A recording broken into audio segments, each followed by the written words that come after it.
그때 예수님께서 제자들에게 이르셨다. 너희 가운데 누가 벗이 있는데 한밤중에 그 벗을 찾아가 이렇게 말하였다고 하자. 여보게 빵 3개만 구워주게. 내 벗이 길을 가다가 나에게 들렀는데 내놓을 것이 없네.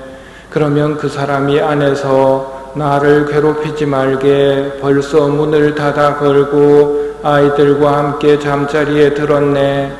그러니 지금 일어나서 건네줄 수가 없네 하고 대답할 것이다. 내가 너희에게 말한다.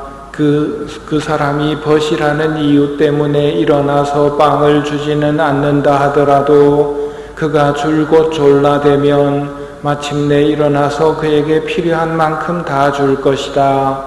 내가 너희에게 말한다. 청하여라. 너희에게 주실 것이다. 찾아라. 너희가 얻을 것이다. 문을 두드려라. 너희에게 열릴 것이다.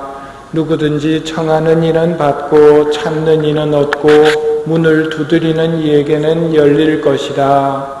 너희 가운데 어느 아버지가 아들이 생선을 청하는데 생선 대신에 뱀을 주겠느냐? 달걀을 청하는데 전갈을 주겠느냐? 너희가 악해도 자녀들에게는 좋은 것을 줄 줄 알거든 하늘에 계신 아버지께서야 당신께 청하는 이들에게 성령을 얼마나 더 잘 주시겠느냐. 어제 복음에 이어지는 내용이기 때문에 어제 복음을 잠깐 살펴보겠습니다. 기도하는 것을 가르쳐 주십시오 했을 때 예수님께서 기도를 가르쳐 주십니다. 그러면서 함께 묵상했던 것이 기도를 바칠 때 누구에게 바치는지를 먼저 좀 생각을 하고 바쳐야 된다. 기도 바칠 때 떠올라야 하는 성경 구절이 하느님께서는 세상을 너무나 사랑하신 나머지 외아들을 내주시어 그를 믿는 사람은 누구나 멸망하지 않고 영원한 생명을 얻게 하셨다. 이걸 먼저 떠올리고 기도를 시작해야 한다고 말씀드렸습니다. 짧은 침묵 시간을 가지면서 하느님께서는 나를 너무도 사랑하신다는 것, 이걸 기억하고 미사에도 참석하고 주님의 기도도 바치고 누구에게 무슨 말을 하는지가 빠져버리면 빈말이 되어버립니다. 우리는 몸에 익은 대로 하다 보면 기도가 아니고 그냥 기도문을 외울 뿐인데 그렇게 되어서는 안 되겠다고 말씀을 드렸죠.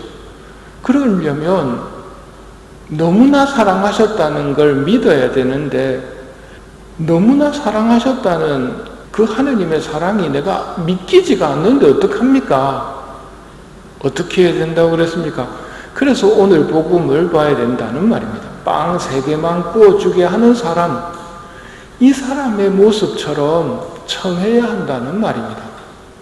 우리는 사실 아빠, 아버지를 잘 모릅니다.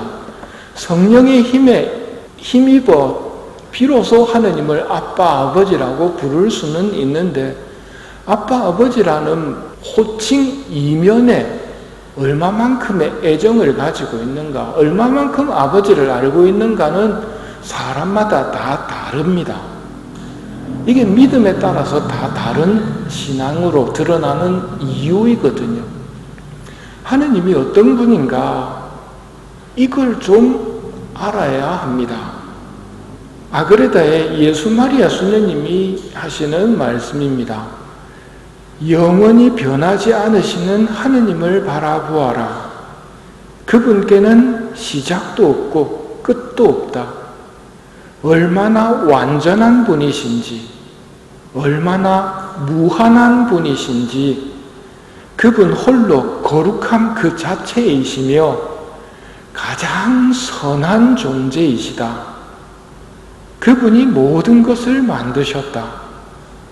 그분의 사랑은 영원하고 말씀은 참되며 약속하신 바를 어기시는 일이 없다. 우리 아버지가 어떤 분인지 이런 말씀들을 잘 새기면서 아버지를 알아가야 합니다. 오늘 예수님이 말씀하십니다. 청하여라. 너희에게 주실 것이다. 찾아라. 너희가 얻을 것이다. 문을 두드려라. 너희에게 열릴 것이다. 누구든지 청하는 이는 받고 찾는 이는 얻고 문을 두드리는 이에게는 열릴 것이다. 너희가 악해도 자녀들에게는 좋은 것을 줄 알거든 하늘에 계신 아버지께서야 당신께 청하는 이들에게 성령을 얼마나 더 잘 주시겠느냐. 예수님도 청하라고 하신 다음에 하시는 말씀이 너희가 악해도 자녀들한테는 좋은 걸 줄 아는데 하늘에 계신 아버지께서야 어떤 아버지인지 떠올린 다음에 기도를 시작해야 됩니다. 미사 때 침묵 속에 있는 이유가 바로 그런 것들을 하는 시간이라는 것이죠. 그와 나에서 하시는 말씀입니다. 나를 자주 불러라. 세상 아버지도 자녀가 부르면 기뻐하지 않느냐. 어떤 때는 아이가 부르는 것을 다시 들으려고 일부러 대답하지 않는 때도 있다. 내가 가나안 여인에게 거절하는 척한 것을 기억하느냐? 나는 그 여인이 그렇게 겸손하고 아름다운 대답을 하도록 이끌고 싶었던 것이다. 그러니 내 말을 듣지 않은 것 같으면 다시 나를 불러라.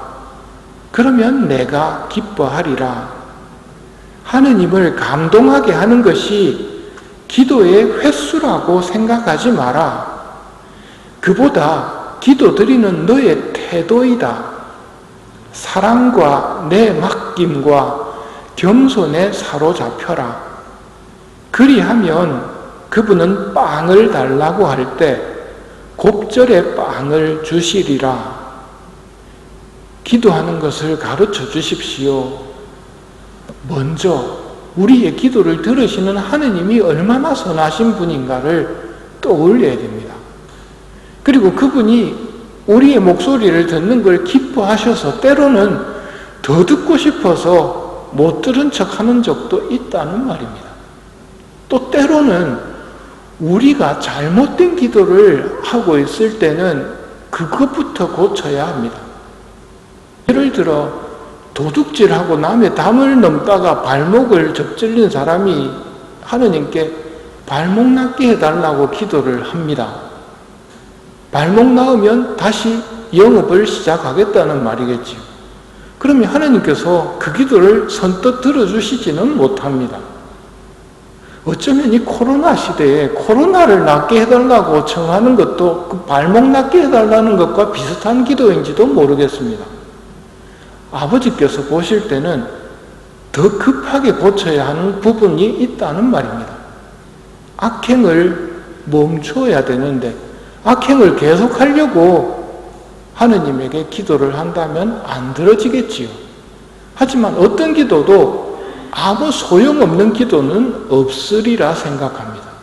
잘못된 기도를 바치면 그 기도를 통해서 그가 가지고 있는 도둑질하려는 마음을 고쳐주실 수 있는 하느님이십니다. 아버지는 그만큼 선하신 분입니다.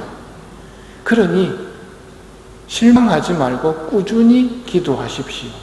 빵 3개를 청하는 사람의 기도까지, 비유까지도 들려주시는 이유는 기도는 이렇게 해야 한다. 하지만 항구하게 해야 된다는 것을 강조하고 싶으셨기 때문에 기도를 가르쳐 주십시오 했을 때 주님의 기도로 끝나지 않고 이 빵 3개를 청하는 사람의 비유까지도 우리에게 들려주셨다는 것을 기억하면서 선하신 아버지께 아버지를 알 수 있는 은총을 꾸준히 청하도록 합시다.